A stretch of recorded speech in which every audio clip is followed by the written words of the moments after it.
Thank you, Mr. President. Can you explain how you view, your great healthcare plan will impact Americans' health insurance premiums? It's going to be it is a tremendous plan. It's called the Great Healthcare Plan. And we're going to get tremendous reductions, as you know, through, if you look at medicines and prescription drugs, they're going to come down by numbers that have never been seen before. And we're doing that by most favored nations and other nations. Whoever pays the lowest in the world, that's what we're going to pay. Right now, we're paying sometimes 10 times higher than other nations. So we have favored nations. That's been approved. Other nations have, for the most part, agreed to it. And they had no choice, otherwise we were going to put tariffs on them. President Hungary, the healthcare plan that we're coming, the money's going to be paid directly to the people. So it goes directly, not to the companies, not to the insurance companies. It's going to go directly to the people, and the people are going to buy their own health care. They'll get much better health care at a much reduced price.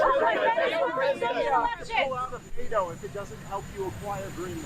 If it doesn't legalize. Well, we're going to see. NATO has been dealing with us on Greenland. We need Greenland for national security very badly.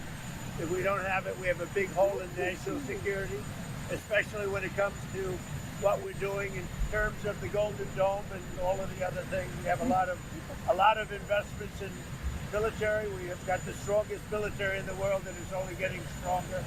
And you saw that with Venezuela. You saw that with the attack on Iran, with the knocking out their nuclear capability potentially. So yeah, we're talking to NATO. Mr. President, commit to not militarily engage NATO partners. I don't talk about that. Mr. President, Commit to not attacking NATO partners. You urged protesters in Iran earlier this week to keep fighting in the streets and said that help was on the way. Is help still on the way, or has your bar Well, we're going to see. As you know, Iran canceled the hanging of over 800 people. They were going to hang over 800 people yesterday. And I greatly respect the fact that they canceled that. Mr. President, Prime Minister Carney is in China.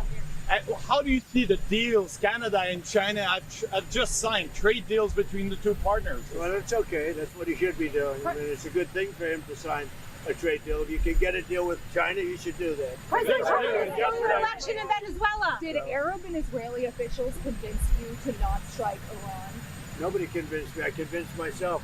You had yesterday scheduled over 800 hangings. They didn't hang anyone. They canceled the hangings. That had a big impact. Yesterday you accepted Maria Machado's Nobel Prize medal. What do you intend to do with it, and why would you want someone else's Nobel Prize? Well, she offered it to me. I thought it was very nice. She said, you know, you've ended 8 wars, and nobody deserves this prize more than in history than you do. And I thought it was a very nice gesture. And by the way, I think she's a very fine woman, and we'll be talking again.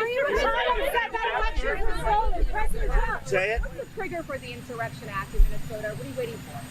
Well, the Insurrection Act, which has been used by 48% of the presidents as of this moment, the Insurrection Act also, if you look at it, I believe it was Bush, the elder Bush, he used it, I think, 28 times.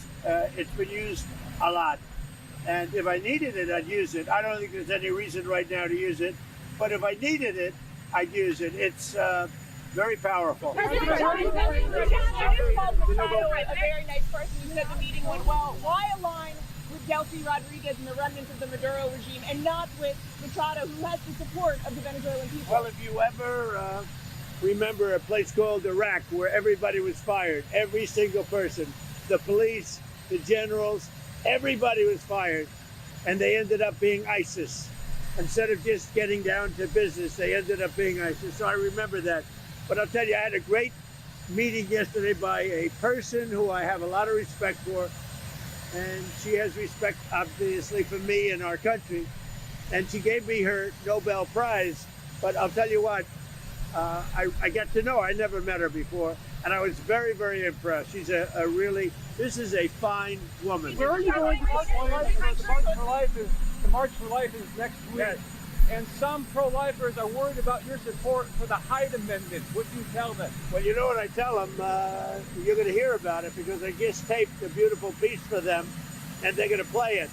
And those are great people. I want to tell you, they're great people. Thank you very much. Thank you very much, everybody.